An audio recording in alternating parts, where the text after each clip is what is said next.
Hello everyone, I am Gaurav Sharma from शिक्षा academy. आज हम मैट्रिक्स चैप्टर की मिसलेनियस एक्सरसाइज का टेंस सम देखते हैं। तो टेंस सम की स्टेटमेंट हमें क्या कह रही है? A manufacture produces 3 products X, Y and Z which he sells in 2 markets. Annual sales are indicated below. हमें एनुअल सेल्स मतलब कि सालाना सेल्स गिवन है। सो मार्केट 1 में वो एक्स प्रोडक्ट के 10,000 यूनिट सेल कर रहा है एंड वाई प्रोडक्ट के 2,000 यूनिट सेल कर रहा है एंड जी प्रोडक्ट के 18,000 यूनिट सेल कर रहा है। इसी तरह वो मार्केट 2 में एक्स प्रोडक्ट के 6,000 यूनिट सेल कर रहा है, वाई के 20,000 यूनिट सेल कर रहा है एंड जी प्रोडक्ट के 8,000 यूनिट सेल कर रहा है। तो अब उसने हमें दो चीज़ें दी हुई हैं ए और बी पार्ट में।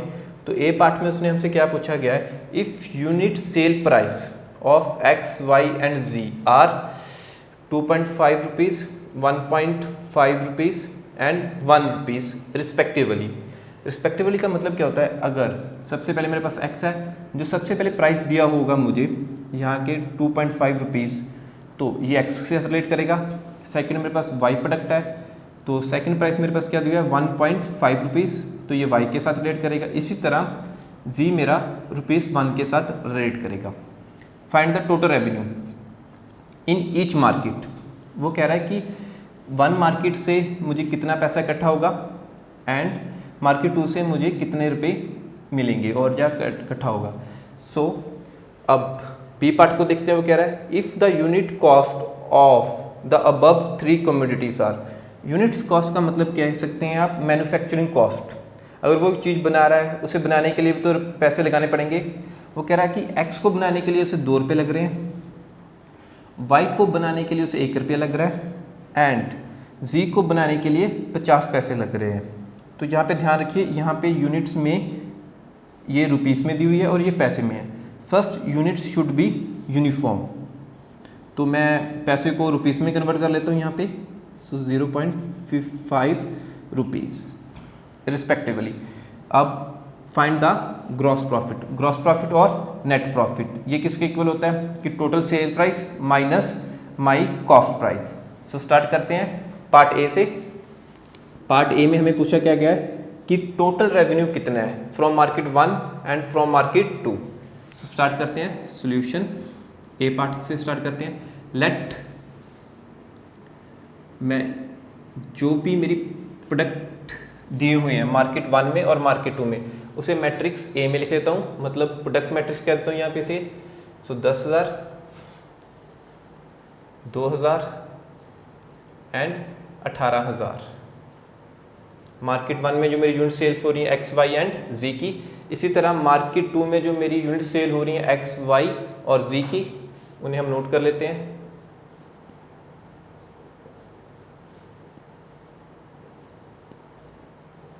एंड हमें कॉस्ट दी हुई एक्स की 2.5, वाई की 1.5, जी की 1 रुपीज़। अब ये मैंने लिख लिया है रो मैट्रिक्स की फॉर्म में। अब जो मेरी एंड बी, मैं बी मैट्रिक्स को कह देता हूँ माई कॉस्ट मैट्रिक्स। इसे मैं लिखूँगा कॉलम मैट्रिक्स में 2.50, 1.50 एंड 1 रुपी, 1.00। अब अगर मैं ए और बी का प्रोडक्ट कर दूं तो मेरे पास क्या आएगा कि total revenue from market 1 and total revenue from market 2। तो मैट्रिक्स ए का ऑर्डर हमारे पास क्या है? 2 × 3, 2 रोज 3 कॉलम, और बी का ऑर्डर 3 रोज एंड कॉलम 1। सो 3 से 3 कैंसिल। इस तरह से हमें 2 × 1 की मैट्रिक्स मिल जाएगी। सो स्टार्ट करते हैं। टेकिंग एरोस, हम एरोस लगा लेते हैं अपनी कन्वीनियंट के लिए। जो फर्स्ट मैट्रिक्स होगी उस पर हम लगा लेंगे horizontal arrow head toward right hand and vertical downward arrow. सो 10,000 × 2.5, ये मेरे पास कितना आ जाएगा? मल्टीप्लाई करने पर 25,000। 25,000 प्लस 2,000 × 1.5, 2 × 1.5 3 × 3 zeros, 3,000 प्लस 1 × 80,000, 18,000। 1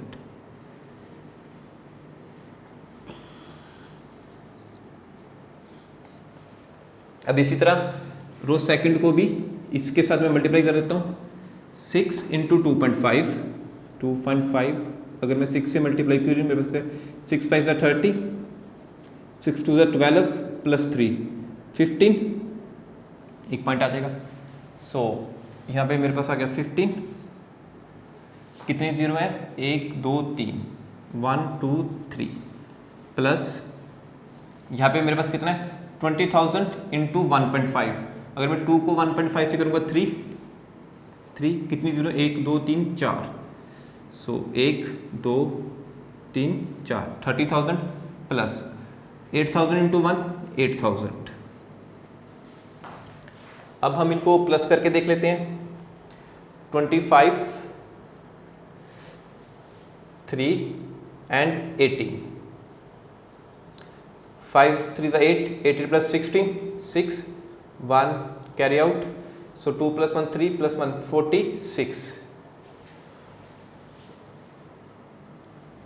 46 कितनी जीरो 1 2 3 1 2 3। अब इसी तरह रो 2 को ऐड आउट कर लेते हैं। 15 38 15 38। सो 5 8 ज़ा 13, 1 carry out, 3 plus 1 4 and 1 5 53। So 53,000। This is our answer. So rupees from market 1, हमें 46,000 रुपीज़ मिलेंगे from the market 1 and 53,000 rupees from market 2। This is our answer. अब हमें मालूम है हमें ग्रॉस प्रॉफिट और आप कैसे नेट प्रॉफिट फाइंड कर लेते हैं। तो हमें जो टोटल रेवेन्यू हो रहा है, total revenue from market 1 and 2, from market 1 and 2, जो टोटल रेवेन्यू हो रहा है हमें यहाँ पे हम ऐड करके देख लेते हैं। 46 53 6 plus 3 9 and 4 plus 5 also 9। So it's आएगा 99,000 जो हमें टोटल रेवेन्यू हो रहा है from the both the markets. अब इसे मैं साइड पे नोटेड कर लेता हूँ कि जो मेरे पास टोटल रेवेन्यू आ रहा है TR लिख देते हैं, वो कितना आ रहा है 99,000। So please pause the video and note it down. अब हम इसका बी पार्ट सॉल्व करते हैं कि हमें मैन्युफैक्चरिंग प्राइस कितना पड़ रहा है एक्स वाई और जी प्रोडक्ट्स का। सो सॉल्व करते हैं, प्लीज़ नोट इट डाउन। अब प्रोडक्ट्स तो मेरे पास सेम है कि हम इतने ही मैन्युफैक्चर कर रहे हैं जो कि मार्केट्स में सेल होने जा रहे हैं, बट अब हमारे पास सेल प्राइस की जगह मैट्रिक्स बी में क्या आ जाएगा, यूनिट कॉस्ट प्राइस की मैन्युफैक्चरिंग कॉस्ट प्राइस क्या पड़ रही है, एक्स की 2, वाई की 1 एंड जी की 0.5 पैसा, और सॉरी 0.5 रुपीज़, 50 पैसा 0.5 रुपीज़। सो मैं यहाँ पे मैट्रिक्स बी को चेंज कर देता हूँ, जिसको हमने कहा था कि ये हमारी प्राइस मैट्रिक्स है। अब जो हमें कॉस्ट प्राइस पड़ रही है वो है 2 rupees, 1 rupees and 0.5 rupees. Similar way से हम ए बी फाइंड कर लेते हैं। ए बी हमें मालूम है सेम जो पीछे किया था वैसे ही इसको मल्टीप्लाई कर देंगे। तो 10,000 into 2 20,000 plus 2,000 into 1 2,000 and 18,000 into 0.5 plus मतलब इसका हाफ हो जाएगा 9,000। सिमिलरली अब रो 2 को हम बी मैट्रिक्स से मल्टीप्लाई करते हैं। 6 2 12, 1 2 3 3 जीरो है। इस तरह 20,000 इंटू 1 20,000 8000 इंटू 0.5, 8000 का हाफ हो जाएगा, मतलब 4000। अब इन सबको ऐड कर लेते हैं। रो 1 को ऐड करके हमारे पास क्या आ जाएगा, 22 and 9000। So 2 9 11, 2 + 9 11, so 1 carry out 31। So A B मेरे पास क्या आ जाएगा, फर्स्ट 31,000।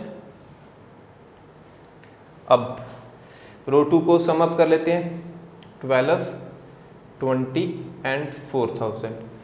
2 + 4 6, 1 + 2 3, 36,000। सो हमें अब क्या फाइंड करना है, total cost of manufacturing. Total unit cost हमें कितनी पड़ रही है, 31,000 प्लस 36,000, ये हमारा कितना आ जाएगा, 617,336, 67,000 है जो मेरे पास इनको, जो मेरा खर्चा आ रहा है इनको मैन्युफैक्चर करने में, 67,000। तो हमें उससे पूछा क्या गया है कि फाइंड द ग्रॉस प्रॉफिट और net profit. So gross profit हमारा किसके इक्वल होता है, टोटल रेवेन्यू मेरे पास कितना था, 99,000 माइनस यूनिट कॉस्ट, और जो आप कह सकते हैं कि मैन्युफैक्चर कॉस्ट हमें कितनी पड़ रही है, सो 67,000। अब 99,000 माइनस 67,000, सो हम इसमें अब माइनस का ऑपरेशन लगाते हैं, 9 - 7 2 एंड 9 - 6 3, 32,000 हम मेरे पास ग्रॉस प्रॉफिट आ रहा है। This is our answer, gross profit is 32,000।